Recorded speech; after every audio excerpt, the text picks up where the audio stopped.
Hello, everybody. We are joined today by a very multi-talented person, Ari Rose, who I'll get her to introduce herself in a moment. Um, I actually came across her just, going through Facebook and going to my various groups. And as I'm a magician too and a Yeah, mentalist, some of your things started popping up and I said, "Whoa, look at that." But what I found most interesting was besides being a magician and a mentalist, you're a dancer, a yeah, model, a ballet dancer, and an yeah, actor. I said, yeah. okay, that's cool. I got to ask and see if you'd like to come on and maybe talk about your creative journey and what gets you doing all these sorts of things. So I'm very happy you said, sure, I'll come on. Yeah. And I'm sure the people who watch this will learn quite a lot. And so with that, Ari, could you introduce yourself a little bit more about, Of course. Thank you so yeah, much, Bruce.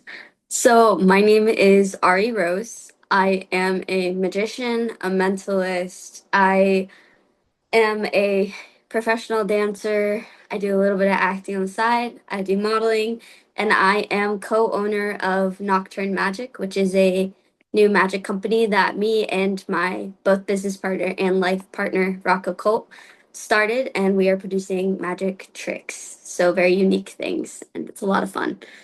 very cool. So I'll be talking to you about that too, because you're making your own sort of like gadgets and things. Yeah, we'll make like our first release that we just released is called Primary Caps.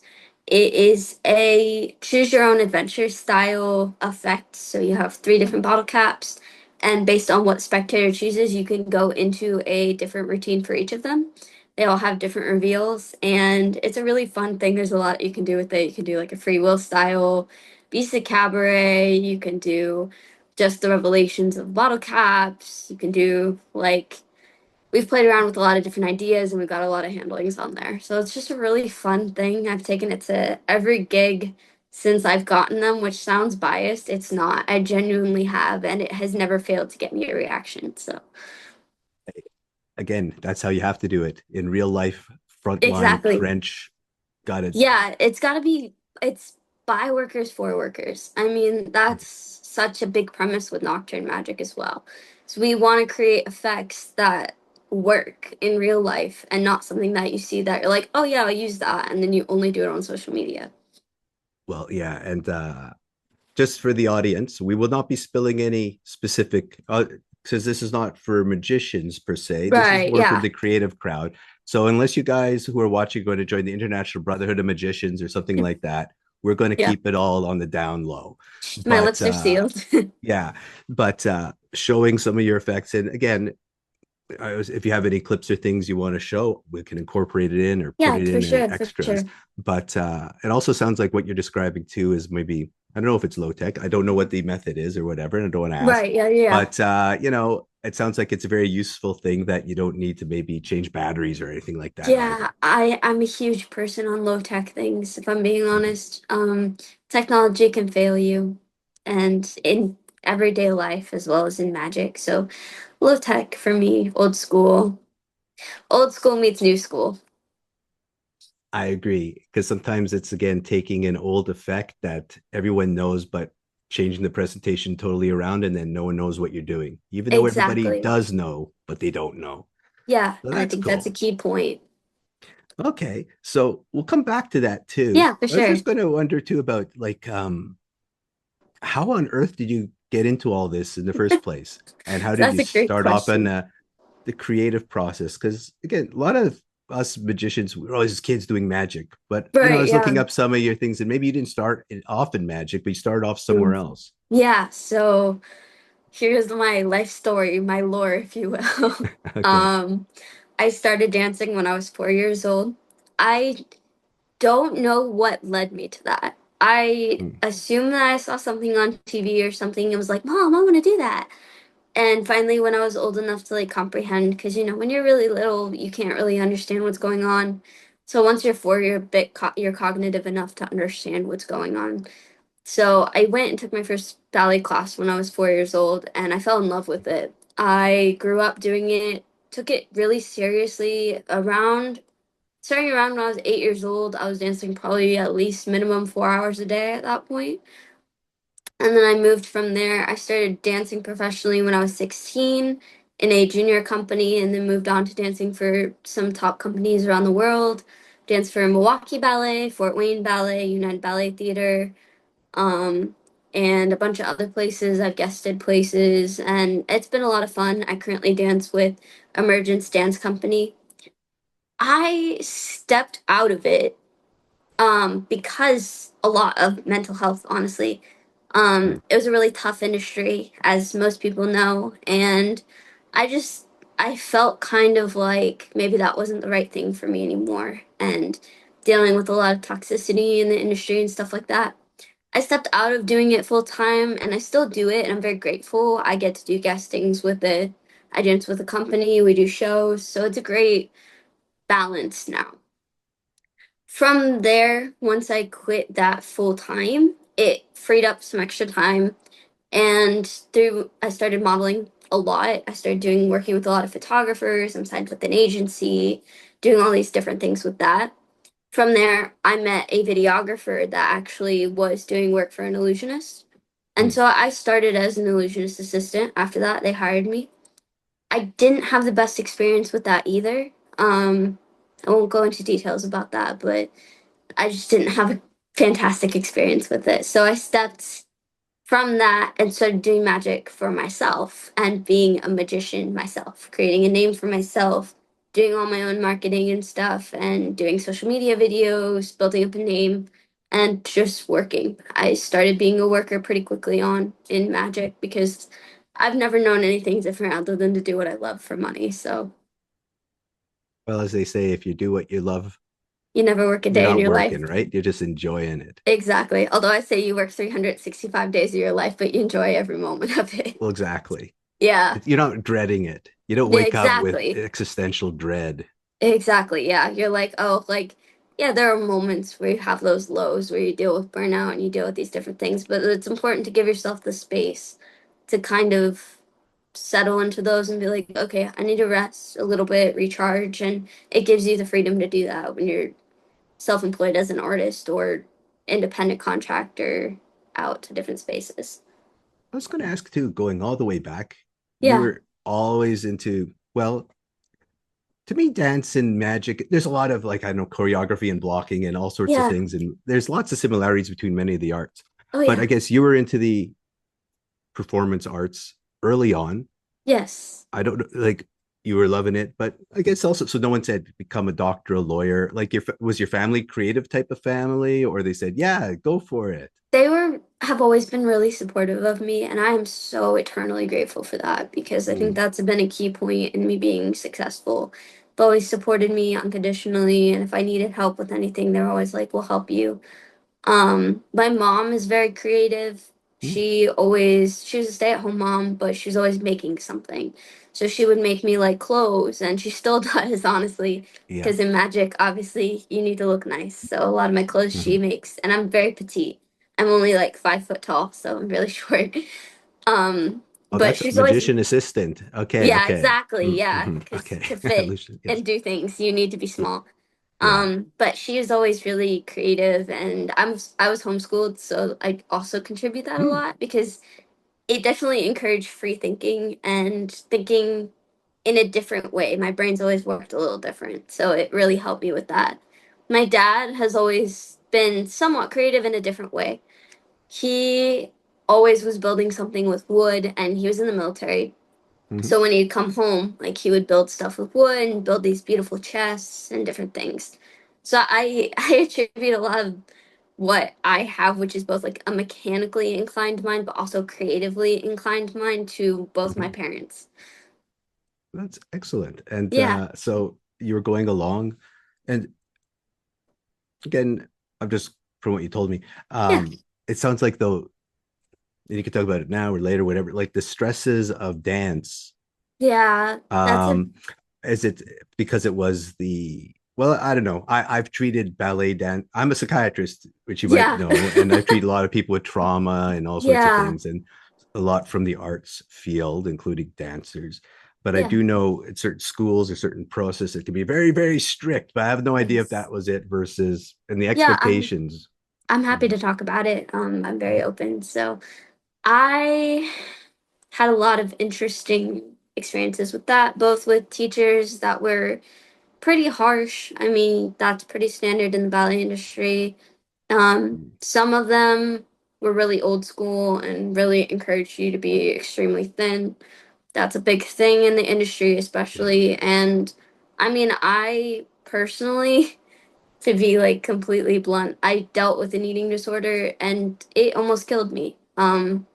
17 years old, I landed in the hospital and was there for I think a month or 2 months, just making sure that I was okay. And they weren't sure I was going to live past 17. So that affected my mental health a lot, as well as dealing with like not entirely abusive teachers, but manipulative teachers. Mhm. That affects your mind a lot. And that's part of the reason why I think eating disorders, besides the aesthetic reasons, why they're so common in the dance industry.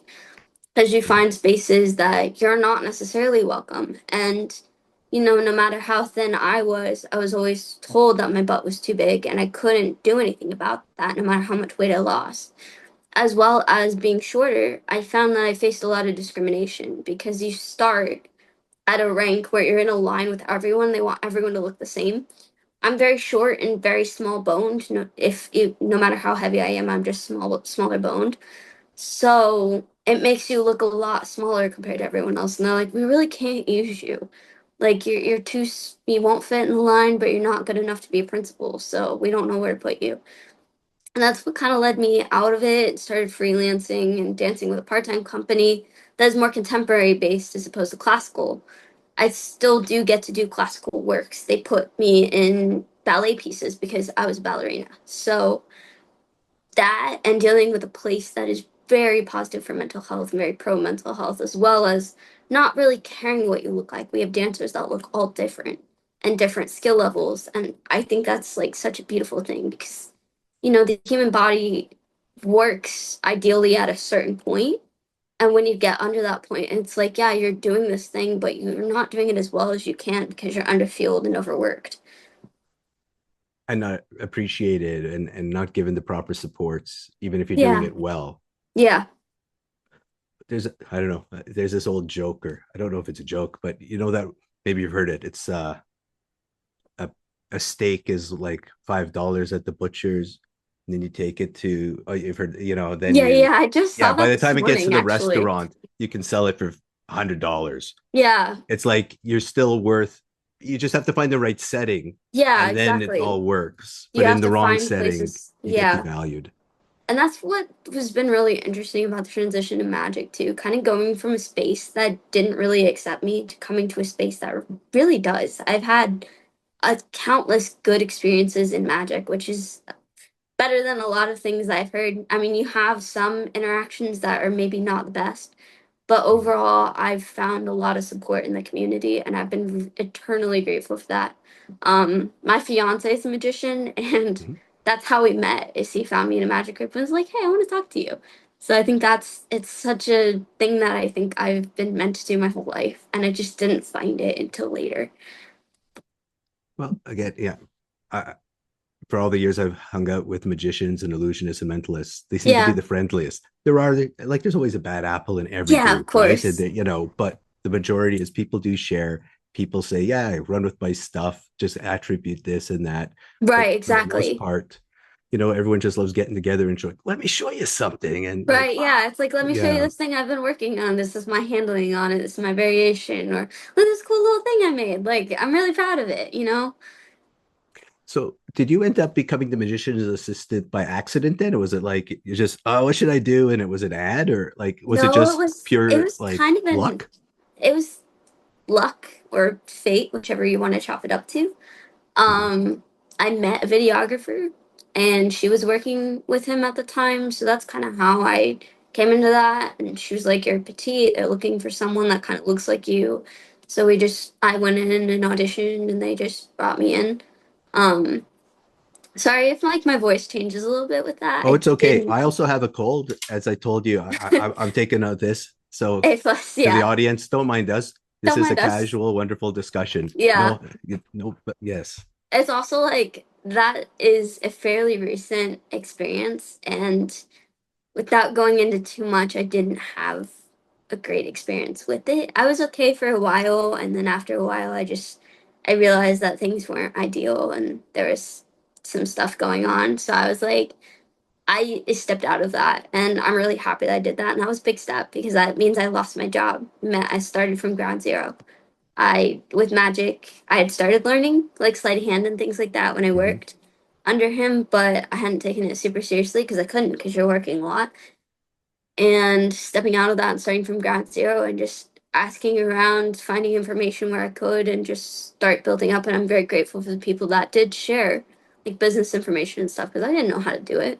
I didn't know how to Oh, start interesting. that. I was just So going to ask you though that you know how dancing it was really brutal, so you kind yeah, of sidestep and start doing other things. But with yeah, magic, when it got kind of what you're describing hard, you actually stuck with it. Was there something about magic and like why you're so passionate about it? And why I said I'm going to do this? yeah.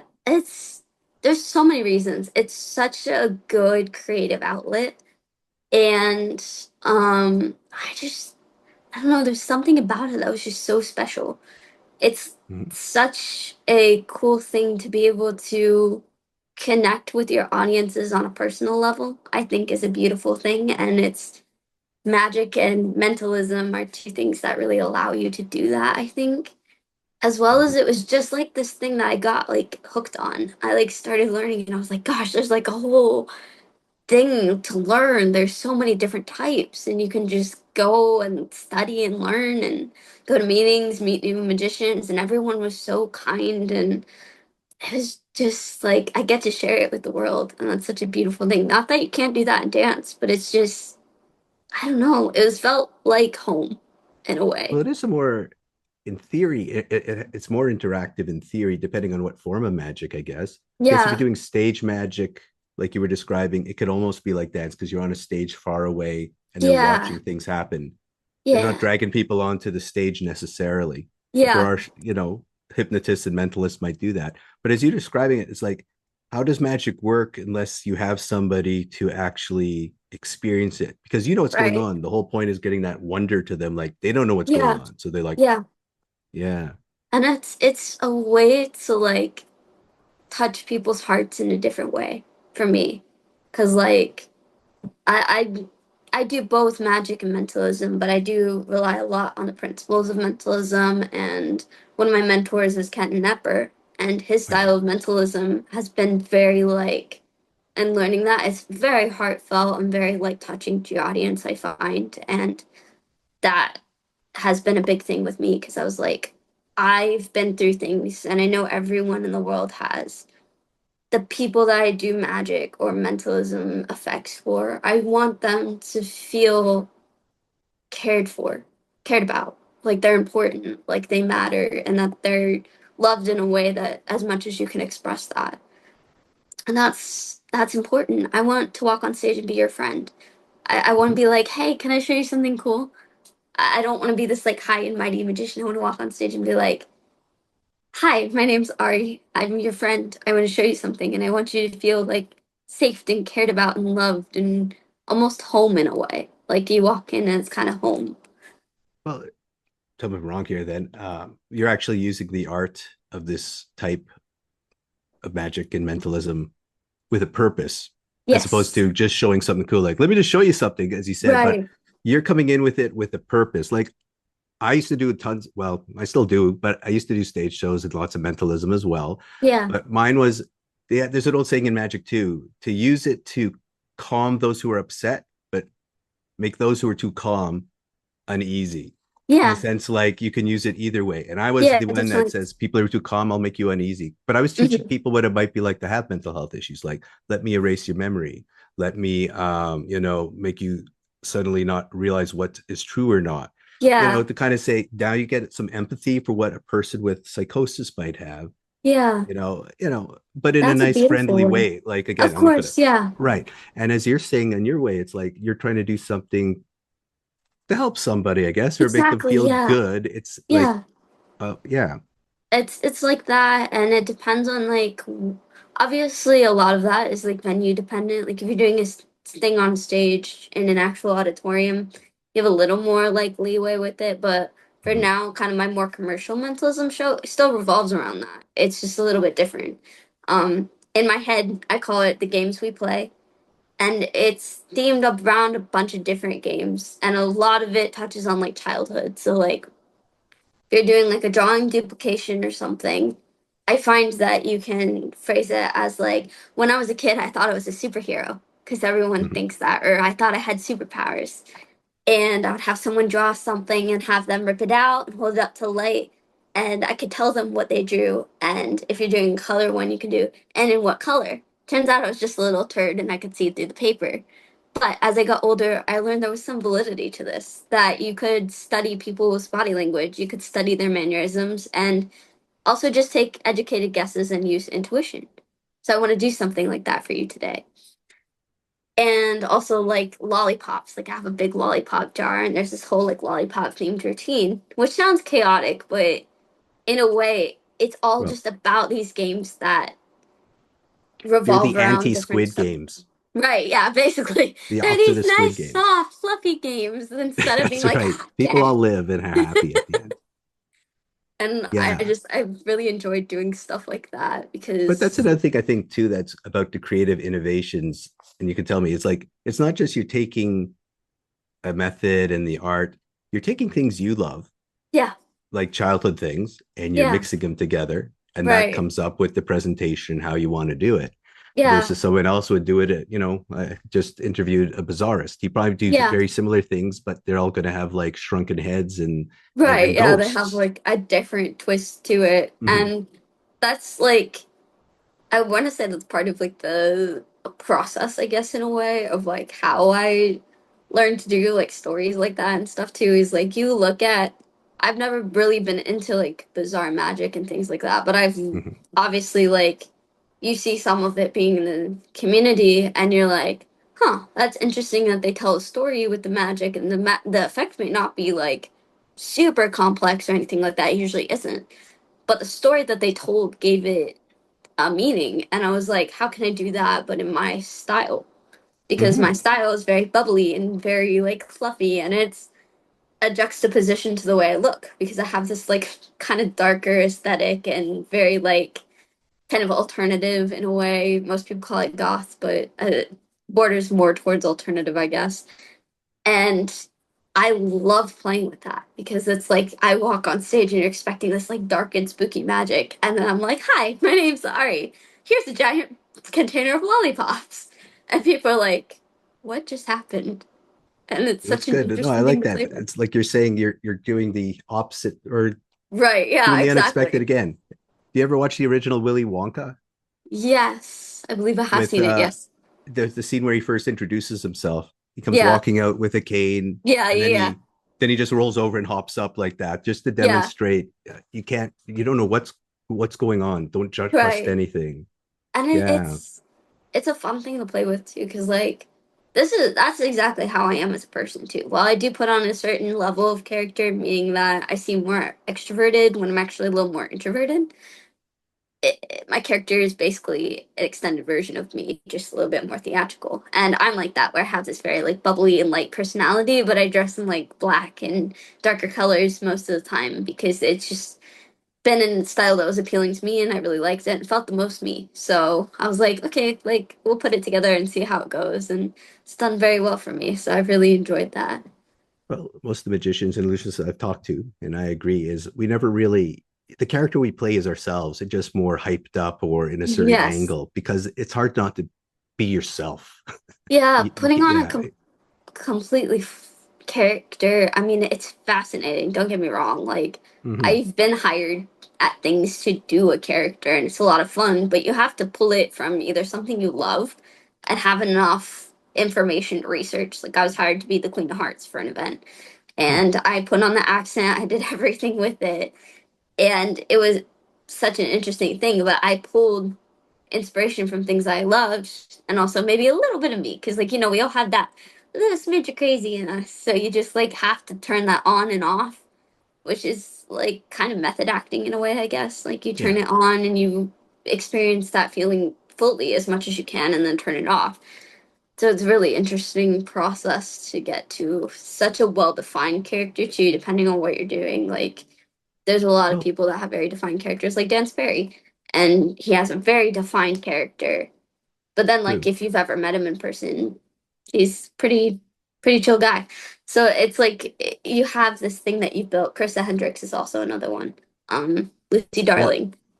I was going to ask you then, from what you were just saying, because the old, I always say this always every time I'm talking to a fellow mystery artist, they Yeah, always say, Robert Houdin is a performer pretending or acting like a magician. magician. And, Yeah, but what you're describing too is you like the stories and the magic. Is that how you got into acting? Because were you acting already, or the acting came because you were doing all this magic and it just became as a natural development of your methods? Like, oh, I will act. yeah. I don't know what came first, chicken and egg. It's both because it's kind of been integrated into that. I think like there's so much acting involved in dance as well. It's just more pantomime acting and Mm, physical with your face and your body telling the story.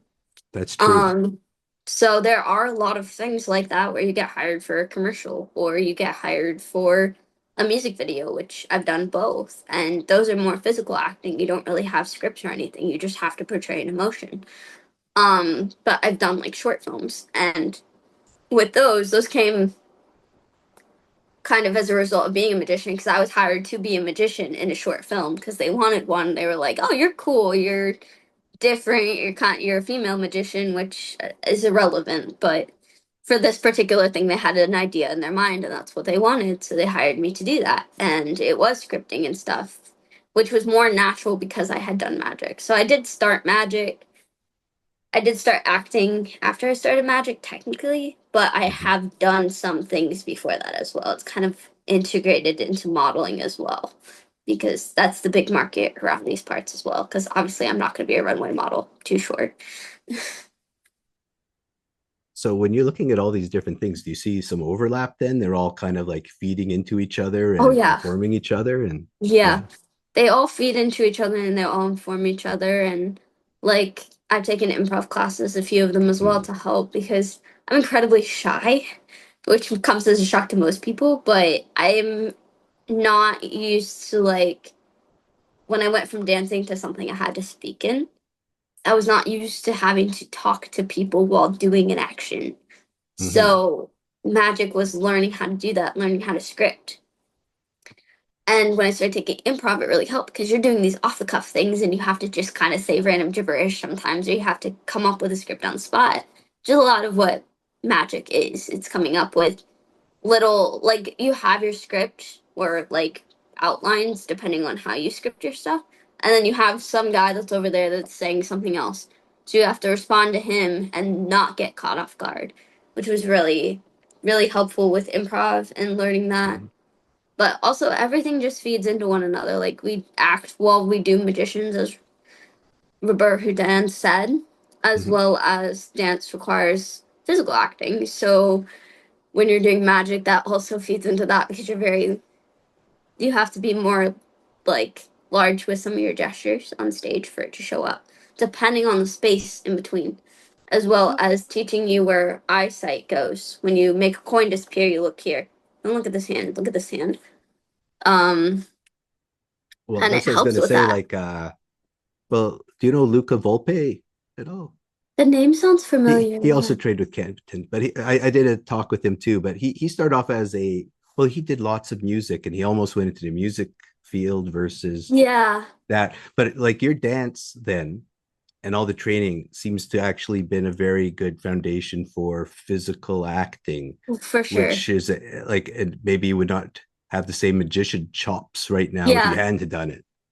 yeah, I agree.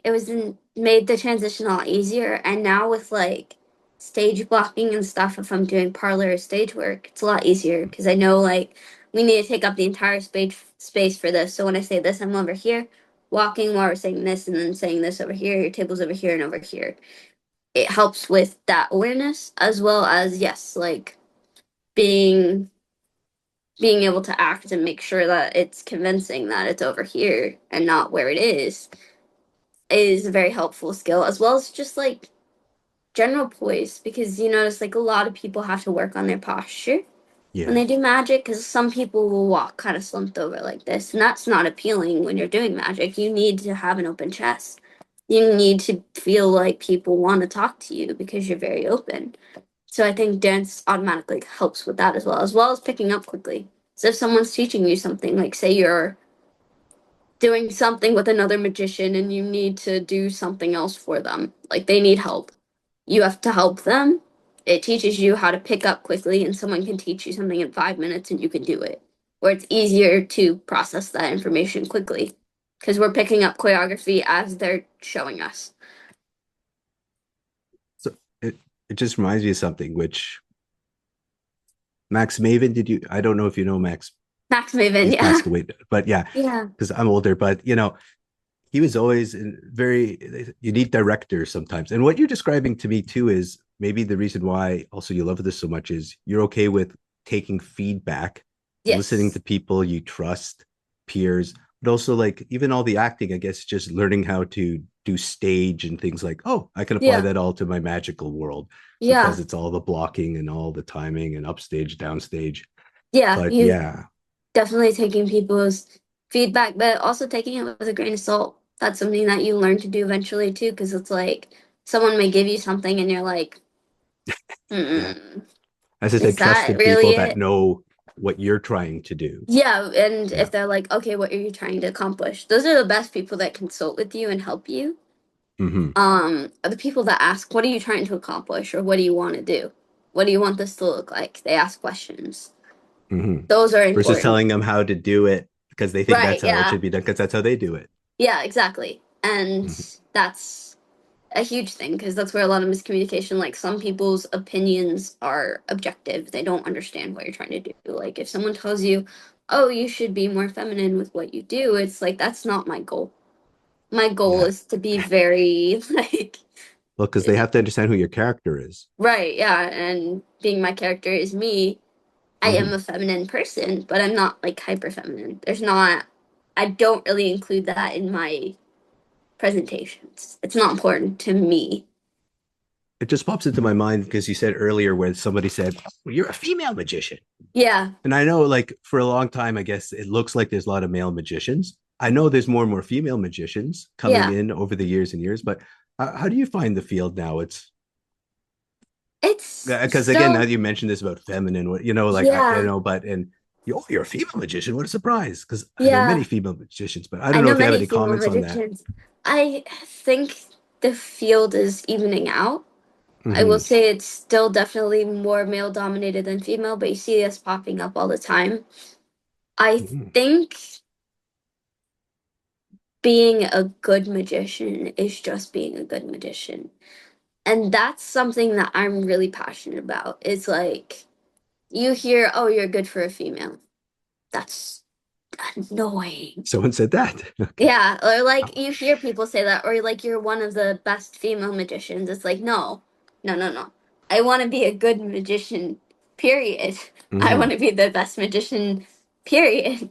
Not for a female or in the female industry. I don't think that those categories should be separated. Obviously, it's a selling point to some clients when they see that you're a female because it's been a male dominated industry for so long, and that I accept that and I realize that. But at the same time, it doesn't excuse like not learning the hard things or not working on what you do. You need to be the best that you can be. Instead of being the Mm-hmm. best in general, be the best you can be, obviously.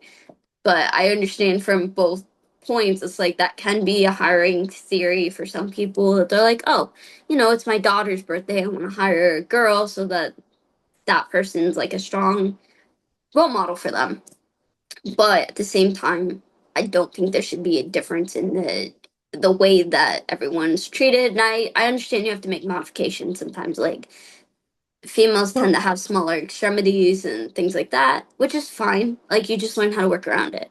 I have small hands. I can work with jumbo coins. yeah, So well, that's it's good. See, learning. I can never do a pass, whatever that is. But but I learn what I can do, Right, you and learn with what you can with what you mhm. have. And it's just figuring out variations and modifications. And any method is a valid method as long as it works for you. Yeah. This gets back to I was talking to Luca, right? He's known as Yeah. the Italian mentalist, for example, because that's Mm. what he wanted to be known as. I guess Yeah. my question to you is, have you gotten that far about defining I'm Ari Rose, the whatever, like because they said rather than other people define you, you define yourself. And you're Right. like, Yeah. like are you in the process of figuring that out still? I've been in the process of figuring it out because Mm-hmm. like one of the things I loved is that there was people called the sentimentalists, and I Yeah. loved that name, and I wish I could use that, but they already have it. That has like a place in my heart because like I just want I'm sentimental. Like that's just how I am. Like, oh, like tell a story about a Statue of Liberty coin. It's like a whole process of when you went to New York and the experience you had. And it's sentimental to you, but you can also make it sentimental to your audience. And that's such a thing. So I'm still playing with the idea of what I want to be defined as, or if I want to be defined as anything. I could be a Well, yeah, semi-mentalist because I'm tiny, but it's just always change it over time. yeah, But I guess it's like knowing, yeah, I guess as again, if you define yourself too soon, then you might artificially cut things off as well. definitely. Yeah. And I think like you grow so much over time. And I mean, yes, I kind of know in what direction as far as that goes, what I want to do with my magic, like what my end goal is. But learning like a catchphrase or something is hard because it's like multifaceted individual. What do you do to like define yourself differently? I mean, there's a lot that's different about me, but how do I sum that up into a name? Yeah, and also as you're the type that switches, even though they all inform each other. It's like, okay, I was a dancer, but you're more than a dancer. You're more than a Right. mentalist, more than a Yeah. you're a whole bunch of different things, Yeah, you're a jack of all trades and master of none, or or master of maybe all of master them, of depending many. on, yeah, master of many or master of all Eventually, of them, you mentioned depending on how though, much time you take. well, but you mentioned you're going in a direction like with your magic. Like, what is it you want to accomplish in the end? Like, do you have a idea It's of where so you? interesting because, like, I have this interesting thing with both because I love creating. Like, I love Mhm. creating things, and that's what I get to do with my partner with Nocturne Magic, what I get to do with Rocco with Nocturne Magic. But I love performing as well. And I guess the end goal is really just to touch people with my magic. I do would love to like perform all over the world and get opportunities to perform different places. That's a big thing. And honestly, that goal's already starting. I get to perform in Texas in September for Magistrum, which is a bizarre magicians and mentalist convention. Mhm. It's in Irving, Texas, I believe September 18th through the 21st. Don't quote me on the dates. I should be right. Okay. But send Um, everything to us and I'll put it in our I'll send everything descriptions to of you, this yeah, for over sure. so they can But see where you're going. Yeah. starting to accomplish that goal pretty early on. I've been in magic for about 2 years. So, Mhm. in all honesty, I've learned a lot pretty quickly. And that's not me trying to like toot my own horn. It's something that I've been told. So, Well, but again, as we've been talking, it's because you've actually had a ton of experience from other fields that helped you kind of act as a catalyst that you zoomed right definitely, into this. Yeah. definitely, I zoomed right into it. And also, like, I got really hyper fixated when I started. So, that really Hmm. helped. It's something that has happened to me a lot as I've gotten throughout all ages. You get really hyper fixated on something and you can consume an insane amount of information just via that because you're like, this thing, I want to learn this thing. And you just learn everything you can in that field. And I would, at some points, I would watch a magic lecture or magic tutorial on something else while practicing something else. And it Hmm. was like an interesting feedback thing too, because like when you turn a page in a book, it actually registers in your brain. Like it tells you, okay, lock down that information, moving on to the next thing. With a lot of virtual stuff, you don't get that feedback. So Hmm. practicing sleights, well, maybe even learning like something completely unrelated, like a mentalism thing, is a good way to kind of almost dual stem in your brain and be able to register and remember information. I find so So you're that saying you I also credit read that. books? Yes, I love books. I don't Yeah. learn super well from them.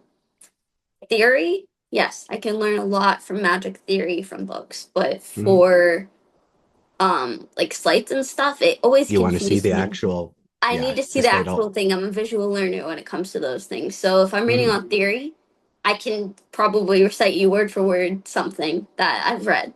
But if it's actually a sleight, I'm like I tried to read Bobo's, and as much as I should have read it by now, I haven't because I was reading it and I was like, I don't understand what they're trying to say, and I don't understand these diagrams.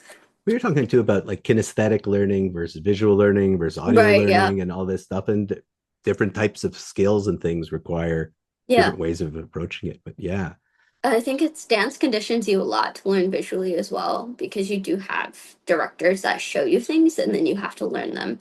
And they'll correct you by like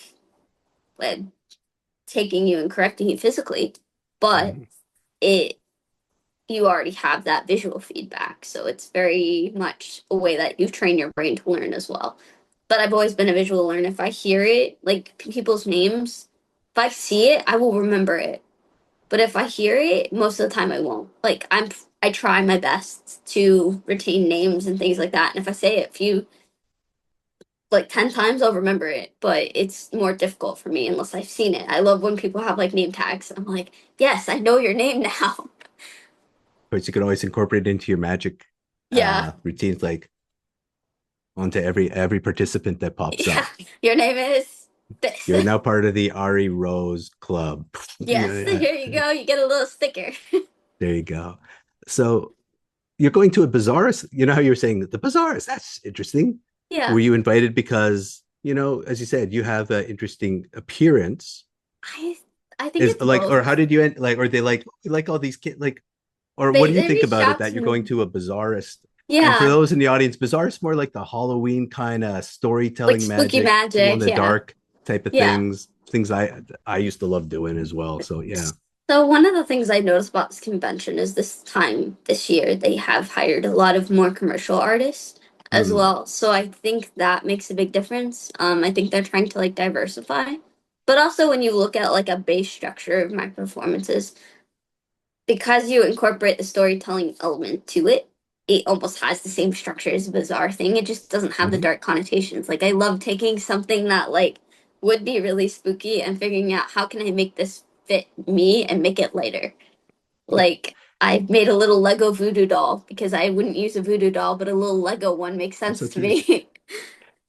That's but again, that's one of the things I think that I've talked to other people, and you already know it. That's why I think going so far and so quickly is you can't just take a book like a trick that's you buy, you have to make it yours. And Right, that's what you're yeah. doing. It Yeah. cannot be just done as per the tin, as they say, or the instructions. It's like, Yeah. no, how would Ari Rose present this? Yes. And And then it could be the simplest thing or the complex thing, but it becomes yours. it becomes yours. And that was something that I noticed when I first started magic even is like you buy like an old school packet trick and you'd read like the scripting on it and it's like this doesn't fit me at all and I can't make it fit me. There's no way. Like yeah, you instead of saying when I was a little boy, I could say when I was a little girl, but then your whole story is about going Yeah. outside and playing in the yard and dirt and bugs and cars. And I'm like, while those are things that many women or enjoy, it wasn't something that was part of my childhood too much. Like I garden and stuff, but besides that, it wasn't something that's personal to me. So I was like, how do I change this to make it make sense? And early days, I mean, I did some fairy tale stuff where I'd like do a couple of routines where it was like using old fairy tales just when I first started. But after that, I was like, it's not really me. It comes off very like forced. And that leads me to like a weird discussion, I guess, about scripting and how what my process is, which we'll probably get to a little later. We can get to But it now because we yeah, get into the whole concept of your creative process, like what drives you to do the stuff, and like yeah, why this versus that, which I think is right, what you're yeah, about to get into right now. It's like you're definitely. really passionate, like I can't touch it that way. I don't feel authentic, but this Right, one, yeah. yeah. So I have like my scripting process is really interesting because I will come like if I'm working on a new trick and obviously you have like the trial runs of it or you're doing it for random people or your family or whatever you're doing. I always had bullet points. So I had Mm-hmm. points in the things I wanted to hit, but I would not script out every word. I would just come up with like, I want to hit this point, and this point.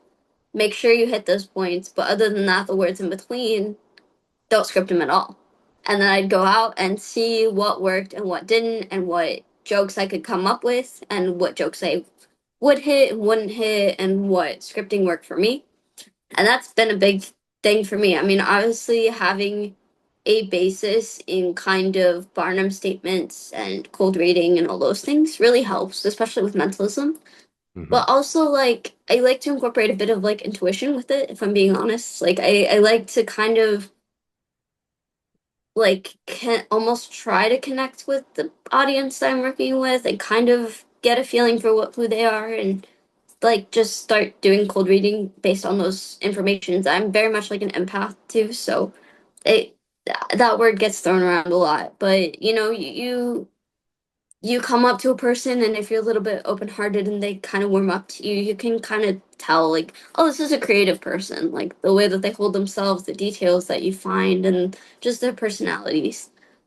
Mm-hmm. So I think always coming in it with an open heart is really big, but also you can utilize Barnum statements and stuff when you're trying to get a baseline.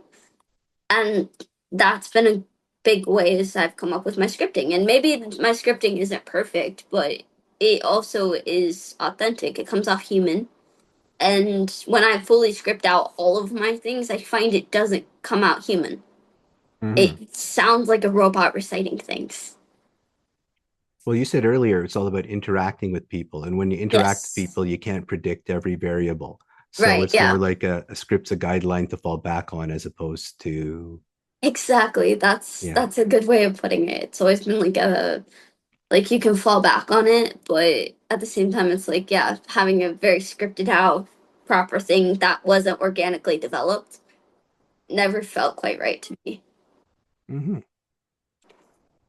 So you went also because when we bring in Nocturne Yeah. and but you're developing actual what would you call them? I don't know if they're props or Tools. magical items, tools. Yeah, Tools, but props, that's things also like a that. creative thing. Like, why the bottle cap? Why, like, how did you get into like, was it because I want to make this for me and it's something I know everyone else wants? Or, So that's such an interesting process. Rocco started as a creative mentor for me. Mhm. So he saw that I had like creativity, and I was putting out little videos on the internet a little bit and trying out different things. And he was like, I can like creative mentor you and help you come up with ideas. And so we would sit down and we would just start brainstorming ideas and like ways we could make everything work and stuff like that. And then we just became best friends. And we would just have late night jams of like ideas. We were like, what if we did this? And what if this happened? And what if this existed? And from there, we were like, we should start a company together. And yes, he's my life partner as well. He's my fiance. Mhm. But we were just And like, we want to start a congratulations. match. Thank you so much. So we wanted to create effects that were unique and didn't really exist and were also useful, or did exist but a variation on something that exists, because you're like, Mhm. magic needs creativity. Like you see a lot of creators that are really creative, and we love those people because they're just like they're coming out with these off the cuff, out of the box ideas. And we just have like a list of things that we came up with because we're like, what if we made this thing? And like I would propose an idea and he'd be like, oh cool, and we could use this method, or he'd propose an idea and we'd work on the method together. And so we were working on a different effect that we were gonna produce. And then we took it in a different route because we were like, for the time being, we don't really want to produce this one. So we brought it, we were started brainstorming on other ideas within the same principle of like colors. So we were like, okay, colors. And then I was like, what if we had reveals on this thing? And then he's like, yeah. And then I was like, what about bottle caps? Because bottle caps is such an organic piece of magic or organic item. And we finally landed on doing these colored bottle caps with like reveals on them. And that's how we kind of got to that process. And it's just jamming like with my best friend where we just discuss things and we're like, okay, what can we do to make this better? Even this idea that we just had, what can we develop? And so that's how we came up with the idea of it. And also it being a utility tool. Like, you're not limited to the things we teach you. You come up with your own. It's a good basis for that. I was just curious about the bottle caps. At the end, Yeah. does someone get to keep a bottle cap at all, or you The got no, no, the spectators not yet. don't keep them. Depending on what you do with them, you could have them have like a signed card or a signed business card or Oh, whatever. okay. So part of your routine is you'll give them something Yeah, you because give I them was thinking back to something. how you like to connect with them and they walk away Yeah. with something with magical in Yes. their I hands. I'd love to have like sometimes you could do say like with one of them it's a specific reveal that you can do like a name divination and Mhm. a zodiac reveal. So then like um if you knew what they were thinking of, you could write it down on a business card or something and then Yeah. give it to them at the end. So that's like one thing that you could definitely do. But for that particular thing, I think people are just left with an experience as well. Because if you've Mm. done a reading or something for them, I find that that sticks with them a lot too. And then they'll ask you for your card. So Oh, you know that joke? I tell lots of jokes. yeah, Like I the love jokes. magicians that there's this lineup and there's a magician entertaining the lineup to see somebody, Yeah, and it's for the reader, or yeah, the site. It's what the one who's going to do the reading, yeah, but the yeah. magician's there to keep everyone like placated until they can see them. Right, yeah. Because I'm going to ask too, because you seem to a lot of that mentalist. Is that what you like doing? Is the reading part? Everything that you're saying, like, is that something you really enjoy? Is the It's part of, connection? So I yes, don't know if that's you do tarot and surprisingly I don't. hmm. I don't love the connotations with tarot personally for me. It feels like a moral thing for me personally. I don't Oh, mind whatever anyone else does, but for me it's like a moral thing is like it holds power for people and also like oh, I see. from Like it's a yeah, you've heard of shut eye and close eye, and so okay, I get what yeah. you mean. So for me I'll do like playing cards, kind of cardomancy, which I Mhm. don't feel as much connotation because people are like, oh, it's a playing card. It doesn't hold that much like power or anything like that.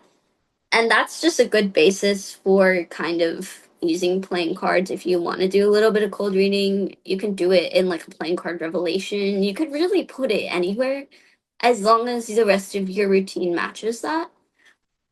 Um, but that, Oh, I yes. got an idea for you. Yeah. If you want, you could throw it away. You should just make your own deck of cards, get it printed, the Ari Rose. It's not a divination deck. It maybe is like the stories of all the games and things like that. That would be It's really cute. and then Yeah. you can just use it for the same thing. And Yeah, then that's people really can buy cute. it from your web store. Yeah, that's a really cool idea. Actually, I love that because it's like, Mhm. yeah, you can tell so much. Like, you could say, oh, you can tell so much about a person by the games that we played as a kid. These are all Mhm. the games I played as a kid. So we're just gonna have you. Well, I would say I'm gonna have you pick one, but actually, I believe that it picks you. It's something that you like to. It could just be a deck of all childhood games, like very Oh yeah, you can standardized just ones you force get. one on them and Yeah, you all could sorts just of force things. one Yeah, on that's it and be true. like, okay, here you go, great. Well, there you Not that go. we force cards, we don't do that. But No, no, no. There's no such thing. no, it's a free choice always. Yeah, I love things like that because like there are different who was it that put out a deck like that?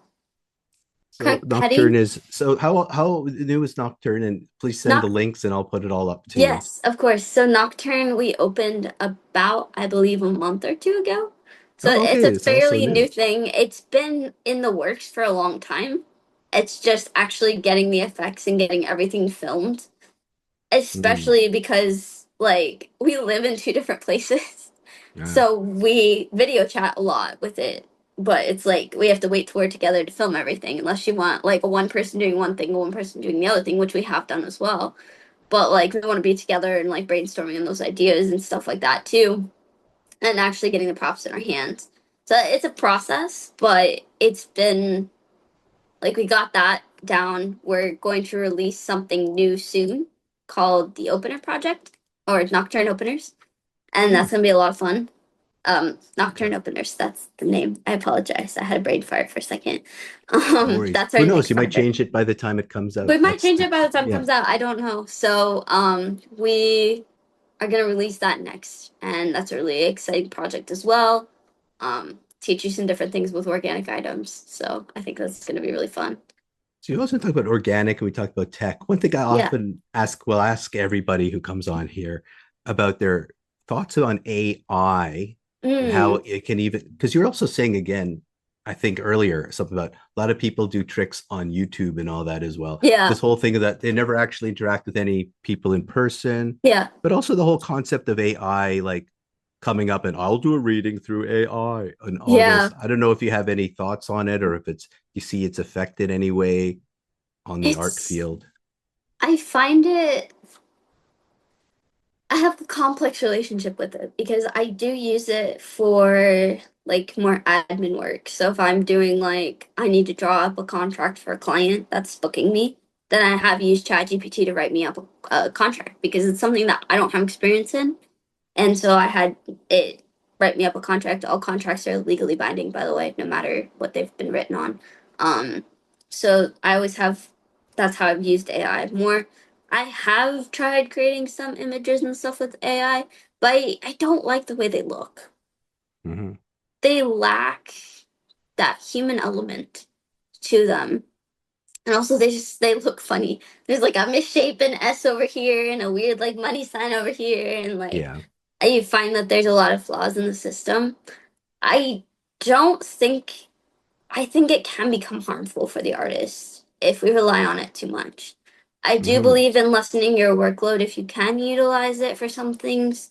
I think it can be I agree with helpful you. I think because as a, I would say a robot or entity like that as a servant that doesn't yes, take over the creative process or the central humanity. That's yeah, good. But that's yeah, good. It can be helpful, but it can also be detrimental because you can see it replacing a lot of people that do graphic design and things that people have created. I think, and seeing where it's going now is mm-hmm. scary because if you can take a celebrity's face, put it on someone else's body, imagine what people are going to do with it. And there's no laws on it right now. There's very few laws on AI. So I know. Yeah, and I that's why think, everyone's suing and are trying to because it's scraping everyone's art off right, everywhere and yeah, it's uh, learning from actual artists and taking it and modifying it. mm-hmm. And it's such a complex thing because, yeah, like I think it has a time and a place, but I don't think we should be as reliant on it as we are. I agree with you Yeah, 100%. So one thing I was going to ask too, you know how you said like certain parts where you encountered, I guess, negative mentors and bad situations that made you yeah, quite ill. yeah. How is this like in terms of doing your current arts and creativity? How is that impacting your mental well-being and so on? Does sometimes like you take on too much, or actually, no, this is the greatest thing ever, or Yeah. I don't know, how's it going? So it's going well. I am a person that does struggle a lot with anxiety. Mm, I think most people do, honestly, but I'm a person that just struggle a lot with anxiety and some minor depression. And I'm aware of those things. And it can affect you if you're extremely stressed. Like if you have a ton on your plate, like mm-hmm. doing things for like you're signed with a client and you got to do things for the company, you got to plan this, that, and the other, as well as mundane tasks, it can become a lot and you can kind of shut down. I would say my mental well-being is better than it's been in a long time. um, I definitely face a lot less of like the depression anxiety effects because I've definitely dealt with some really low points in my life, and I'm very Mm, grateful that I've come out of those things. I think taking mental health days and taking breaks and stuff is really important, not letting yourself reach a point of burnout because it's easy to do and it's not good at all. no, I find slow times are actually harder for me because it kind of makes you question sometimes, like, am I doing something wrong? Like, why am I not booking things, or why is everything just not like working out, or why do these weird things keep happening? And those times I find are harder because I think I have more time to think and get in my head. So you have to really find things to occupy that space with as well. Like maybe it's learning a new sleight or learning something really complicated or creating more or doing more of the semi-mundane tasks that we all have to do, like making food or learning how to make art or doing different things.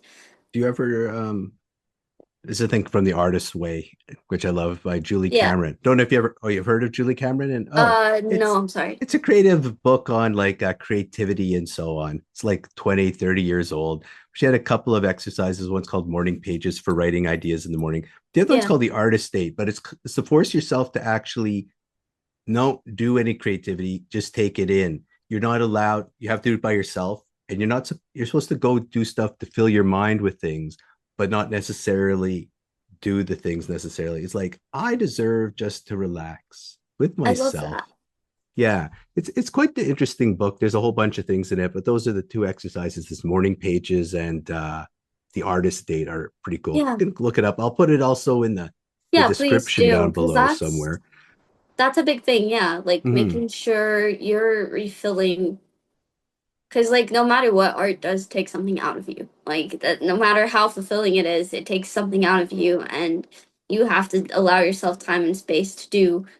I call them fun things, where you not that work isn't fun, but just fun things. You go Yeah, out to a concert and you just have fun. You don't have to worry about yeah. work. You don't have to do any of that because as artists, specifically self-employed artists, you're working like 24/7. You're only Mm-hmm. not working when you're asleep. You're checking your phone, you're looking for things, you're trying to make this thing or that thing or the other thing, and allowing And yet yourself that's what you said, time. artists can burn out if they're not careful. And Right, so yeah. it's like how to schedule in some blocked out time almost every week. Like this is my sacred time. I Yes. must force myself not to do anything. Yeah. It's That that and yeah. finding like a good time at night to stop working. Because Mm-hmm. that sounds crazy, but like I am trying to work more on setting boundaries for myself in that. Being It's like, not crazy okay, at all. For many years, people have had trouble, especially since the advent of the internet and everything, where everything yeah, became 24/7 and yeah, people because you've don't, got yeah. people like messaging you at like midnight, and you're like, It's midnight. You shouldn't be talking to me." Like your phone should kind of go down and be like, "Okay, I'm gonna answer that in the morning because it's 12 p.m., 12:30, 1 in the morning," and you're like, "I can't be answering business questions that late at night." Oh no, no. 20 years ago, I started the internet gambling gaming services over at a hospital I used to work at, and it's like it's coming, guys, and it just there's a lots of societal pressure. And again, Yeah, as an artist who's self-employed, I guess gig's coming, I got to jump on it.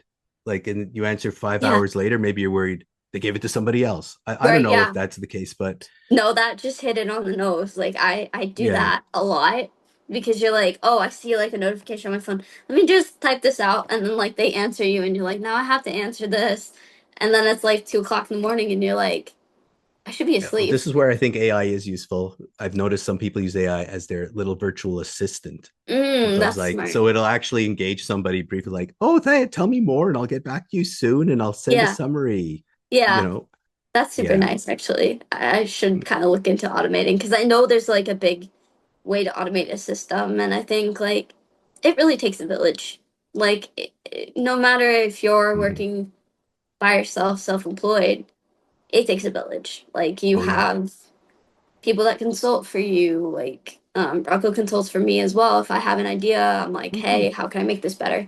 So it takes consultants. It takes people that support you, and it takes like my mom does costuming for me sometimes because I'm like, I need pockets in this because one thing about being a female specifically is a lot of our clothes don't have pockets. So we have to Mm, actually put them into jackets or interesting. pants or skirts. I learned something So, new there. yeah. Okay. But yeah, but I think that's the other aspect of creativity is having like-minded people and friends and Yeah. colleagues along the way. And then you can Yeah. give them gigs, they give you gigs. Everyone helps each Right, other. yeah. That Yeah. that's a big thing, and once you've built up enough of a name in a community, it's really nice because people will do that. I've done that for people too. I'm like, "Hey, they want two magicians for this thing. I have one space. Do you want the other one?" You Mhm. offer them to your close friends, your close people that you think would be good for the job, and I love seeing that in the community more too because like I think that that's a good way that we avoid toxicity a lot too. In the magic Yeah. community specifically, it's like, yeah, it's cutthroat. Everything about it is because you have an oversaturation sometimes in different places. It's not cutthroat. It's the person that's best for the job will get it most of the time. Yeah. And then there's people who pay cheap and get a really bad magician versus, again, the Yes. Yeah. quality is worth quality. You Yeah, ever read because that you book, The Millionaire Magician? I have not. I'll have to look it Sounds up. like a good It was book. just Yeah. something I learned. It's so interesting because I learned as a doctor, they never teach us any business practices or anything like Yeah, that that. makes And I was sense. reading this as I'm learning magic, and it's more about how to actually do your business, how to set your prices, how you Yeah. actually increase. You might, I think a I'll put big it thing in with the, that is we need to have more open communication amongst the mhm, community of what we're charging. I think that, like, as much as people think that that's gonna make something like maybe go wrong or whatever, I think that that could be a really useful thing because, like, I talked to people about what the average for X, Y, and Z was because I was starting out and I had no idea. They're like, oh, mhm. this is X, Y, and Z about average charge. And so that's really helpful to have a base. Excuse me. And I think if we had more open conversations in the magic community at large, and specifically in geographical locations like, say, Orlando, Mhm. it would be really helpful and we'd have less problems of people trying to cheat their way into like getting a gig for cheaper. Like I Yeah, understand experience level is a thing, but yeah.